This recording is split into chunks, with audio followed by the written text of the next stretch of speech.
Hablábamos un poco de lo que decía José Massa de cómo los cuerpos celestes se atraían hacia el centro y que esta masa la transformaban en un círculo, digamos. En una esfera. En una esfera, claro. Ya. Ahí hay un tema muy interesante. Yo recuerdo haber visto hace un tiempo atrás un pequeño reportaje en televisión donde un científico dice: hay algo que no quiero decir, pero debo decirlo. La gravedad no existe. Y eso genera inmediatamente una crispación.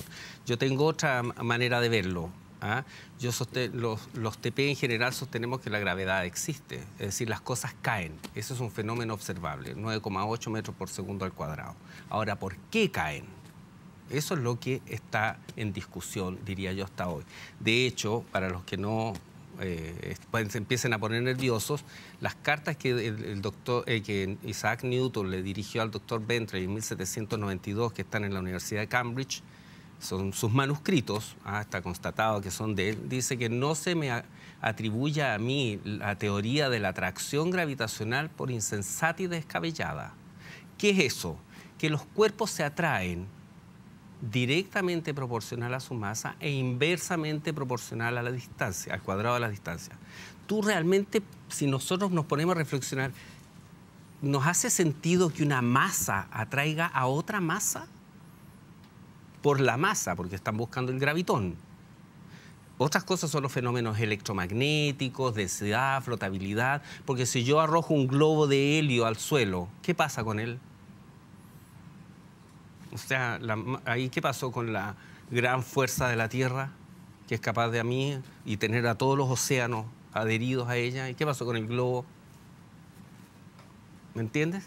Ya, pero eso es un tema que entra, yo diría, que en áreas más profundas, más técnicas y que producen mucha crispación. Entonces, yo dejo siempre la invitación hecha. Hay un par de videos notables sobre el tema que te abren muchas luces. Yo, de hecho, lo recomiendo. Se llama De trampas se hizo la ley, de mentiras la historia. Es de mi gran amigo y mi querido amigo Iru Landucci y Lenny Leonard. Para quien quiera investigar propiamente, sin prejuicio, desde afuera, mirando, ahí está ese video que les puede hacer mucho sentido. Tú me hablabas de los eclipses. Los eclipses fueron, Tales de Mileto predijo eclipses en un modelo geocéntrico a través del ciclo de Saros. Appiano tenía el Astronomicum Caesareum, que era un mecanismo a través del cual predecía los eclipses, ¿ya? Era también geocentrista, lo mismo pasa con Cassini. ¿Te fijas? Entonces, los eclipses tienen una explicación en base a ciclos a través del modelo geocéntrico. De hecho, la ciencia no puede explicar, y sería muy interesante que los busquen porque es difícil de encontrar, los eclipses selenenium o selenium, que son casos especiales de eclipses, que se los voy a tratar de graficar. Es decir, si este es el plano de la Tierra, aquí está la Luna y aquí se está escondiendo el Sol, que va a eclipsar a la Luna, la sombra pasa en sentido opuesto. Es decir, la sombra de la Tierra debiera ir en este sentido y pasa en sentido contrario. Eso la misma ciencia no tiene cómo explicarlo. Ahí está, investíguenlo. Eclipses selenenium, ¿ya? Ahora, tú me preguntabas por mis argumentos. Yo dije, la línea del horizonte. Para mí la línea del horizonte es suficiente para poner en serios aprietos el modelo heliocéntrico. Trigonometría esférica. Si nuestro cuerpo es esférico, eso indica que los objetos deben esconderse en una razón a medida que se alejan producto de la caída de curvatura. ¿Estamos de acuerdo? Estamos de acuerdo. Claro, un poquito lo que yo te comentaba el otro día, Julio. Jamás, nunca, ninguna carabela desapareció por el horizonte, nunca. O sea, son esas cosas que nos han dicho en el colegio, nos repiten 1000 veces. En realidad, simplemente desaparecían porque se iban haciendo más pequeñas y eso fue. El producto de la perspectiva. Por ejemplo, entonces hagamos un ejercicio aquí en Santiago, o no en Santiago, sino que en la zona central de Chile. Ya. Un amigo mío, que es TP, doctor, tiene 2 doctorados, profesor universitario, bajó a la playa de Las Torpederas y tomó una foto hacia Quintero. Se ve la rompiente de Quintero desde Las Torpederas. 34 kilómetros, 30 kilómetros. No debiera verse. Porque si tú haces los cálculos trigonométricos y haces los cálculos geométricos, la chimenea de ventana debiera verse solo la puntita y se ve completa. La ciudad de Buenos Aires se ve desde Colonia, 50 kilómetros, son 196 metros de caída de curvatura. El edificio más alto de Buenos Aires tiene 200 y se ve prácticamente completo, ya para ser purista. La ciudad de Chicago tiene la Torre Sears, que tiene, dependiendo si mides las agujas o no, fue diseñada por Skidmore, Merrill Newell en los 70. Según la longitud de la Tierra, eso está cerca, ¿no? 190 kilómetros. Sí, claro. No. Ya, pero si tú haces los cálculos geométricos, debieras tener, creo que son 400 metros de caída de curvatura en 196 kilómetros. Según lo que dice, por decirlo así, el modelo tradicional, ¿Ya? no debería verse según no se debería el tamaño de la ver Tierra. de un lugar a otro, digamos. Claro, o sea, Buenos Aires no debiera verse desde Colonia, la playa de la Rompiente Quintero no debe verse desde las Torpederas, la isla de Kauai no se debe ver desde Oahu, Mallorca no se debe ver desde el otro lado ¿cómo se llama?, de la costa del Mediterráneo. O sea, yo tengo hoy día amigos navegantes que son TP, me dicen, pero si estuve viendo, si esa isla yo no debiera verla. ¿Y por qué se ve si no se ve hasta el final? Por muchas razones. Primera, por ejemplo, si yo me pongo... Disculpe. Si yo me pongo en Colonia y con un catalejo, con un larga vista... Con un alma. No, eso es radiotelescopio. Y veo Buenos Aires, ¿por qué no sigo viendo para atrás? Buena pregunta, porque ¿Por qué tienes te tapas el muchas. edificio, Julio? Porque tienes muchos obstáculos. Tienes obstáculos de polución, contaminación, pérdida de resolución angular, humedad, polvo, perspectiva. Pero nada de eso... No siempre está nublado, digamos. No, pues si la vista, hay una cosa que se llama resolución angular. Tú no puedes ver más allá de cierto ángulo. Pero en la noche con las puras luces nomás. Si yo me pongo en Colonia en la noche con estos modernos, mira, miro Buenos Aires, supongo que si la Tierra es plana, miro atrás, pues. No, bueno, a partir de Buenos Aires en primer plano, claro. ¿Por qué más va a ver hacia atrás? Pero ¿podría ver hacia atrás? Por perspectiva no. Puedes ver hasta donde tengas capacidad el lente de recibir un poco de luz. Pero si con lentes podemos ver, con supertelescopio podemos ver el espacio, no poder ver... pero ¿qué es lo que vemos? No vamos a poder ver Avellaneda, por ejemplo. Pero vemos cuerpos circulares, ciertos astros. Lo que hacemos es aumentar un poco el tamaño de lo que vemos. No vemos necesariamente... ¿Me sigues o no? Hay una cosa que se llama perspectiva. ¿Te explico lo que es la perspectiva? Ya, explícame lo que es la perspectiva. Si podemos ver hasta el final, digamos. Aquí hay unos monitos que estuvimos discutiendo hace unos instantes. Estaba acalorada la situación, pero... La perspectiva... Gerard de Sarguela desarrolló en el 1700 y tanto. Tiene relación con la línea del horizonte. Si yo tengo un personaje aquí, un observador,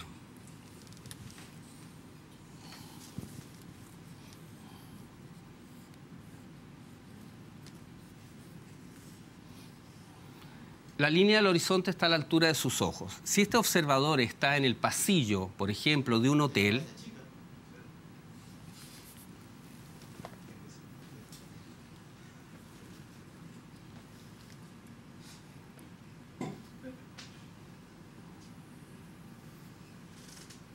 ahora yo soy el observador y estoy aquí a la misma altura de él, pero al lado de él.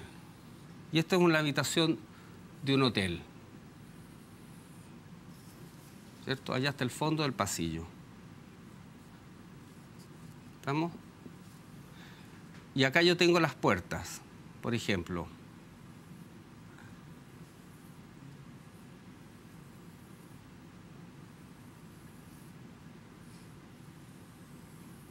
¿Esa puerta de allá es más pequeña que las otras? No. Se ve más pequeña. Claro, lógico. ¿El piso está más alto que el observador? ¿El pavimento está más elevado que el observador? No, pero se ve así. Estos son los fenómenos de la perspectiva. La perspectiva funciona así. Por lo tanto, ese edificio que tú dices que está en el Everest, no lo ves porque está muy pequeño y muy lejos. No por otra razón. De hecho, creo que Toland, se llama un investigador norteamericano, acaba de ocurrirse la genial idea de colocar filtros infrarrojos en sus cámaras y en avión ve a 1200 kilómetros. ¿Por qué? Porque eliminando la polución, la contaminación y una cantidad de agentes que te quitan resolución angular y visibilidad, puedes ver mucho más allá, tal como dices tú en tu ejemplo. Claro, claro. Ahí está la respuesta. Por eso no puedes ver el Everest. Si el Everest no lo ves, no lo ves por perspectiva, por distancia. Me explico, ¿no? El ejemplo de la puerta es claro. La puerta no es más chica, pero se ve más chica. Por lo tanto, el Everest, por muy grande que sea, si la Tierra es plana y está muy lejos, no lo vas a ver. Guillermo, y respecto a, bueno, también hay el experimento clásico, porque, bueno, el profesor Massa menciona que la Tierra ha sido medida muchas veces, pues de distintas formas. Pero la clásica fue la primera, la de este griego que... Eratóstenes. Eratóstenes. Claro, con Eratóstenes tenemos varios problemas. ¿Nos metemos en Eratóstenes? Vamos a Eratóstenes. Vaya a la pizarra. Aquí Ya. estamos grabando todo, estamos grabando Sí, todo. está bien. Eratóstenes sostiene...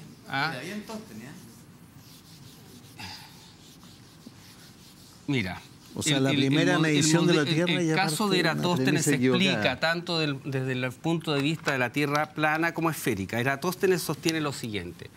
Si esta es la Tierra esférica, los nervios me tienen el pulso, y este es el Sol, este es el modelo de Eratóstenes, y tenemos aquí un elemento vertical y otro en Alejandría y otro en Siena, ¿cierto? Entonces, dado que el modelo de Eratóstenes asume que los rayos solares caen paralelos desde el Sol porque está muy lejos, esto arroja una sombra aquí y no arroja sombra allá. Eso es Eratóstenes. El problema está en que hay varias razones. Primero, nadie sabe cómo calculó esta distancia. Si yo les cuento lo que dice la ciencia de cómo calculó la distancia, ya entramos en problemas. Se dice que fue con un grupo de militar de ejército que tenían un paso regular y pudieron calcular los 800 kilómetros, no me acuerdo qué distancia hay, entre Siena y Alejandría. Hablaban de estadios, de hecho, en aquella época. Exacto. O se asume que son X estadios. Nadie sabe si son estadios griegos o egipcios, de qué tamaño está. Y la O el otra, de Santa Laura. Y la otra, búsquenlo, está ahí en las redes, hay que filtrarlo, por supuesto, tenemos que ir más profundo. Era que un camellero que tenía también un sentido regular de las distancias había medido la distancia. O sea, un mito. No podemos asegurarlo, no es esto científico. Si me dice, ¿sabe cuánta distancia hay entre esos hoy día lo podemos saber. ¿Cuánto es? Creo que son 800 kilómetros, pero puedo estar equivocado. ¿Entre qué? Entre Siena y Alejandría. Entre Siena y Alejandría, el experimento de no era Eratóstenes. Houston. Permanente. Houston, tenemos un problema. Al ladito, al ladito. Pues vamos a usar esto mismo. Esperemos que este sí sea... I'm sorry. El tema está... ¿Por qué alguien pone un plumón permanente? Fue un Sí, lapsus scriptum. No, una broma. No. Lo despedimos al tiro. Ya está despedido, ¿no? Cuando tú observas el Sol, ¿los rayos del Sol son paralelos? Los rayos del Sol son divergentes. Obsérvalos. Tú no ves los rayos del Sol cayendo como la lluvia. Si me declaro ignorante, no. Como los rayos del Sol no nunca he caen visto como un la rayo del lluvia. sol, ¿no? Por lo tanto, el caso de Eratóstenes se explica del mismo modo. Dios sale de las nubes. Buen ejemplo. Mira, en una tierra plana,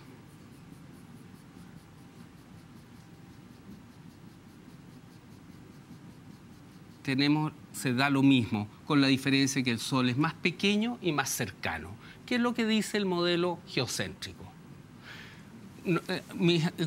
Grupos de amigos cercanos a mí, qué sé yo, trigonométricamente han estado estimando y se calcularía que el Sol estaría, esta luminaria, ¿cierto?, entre los 5.500 y 7.000 kilómetros de altitud, ¿ya?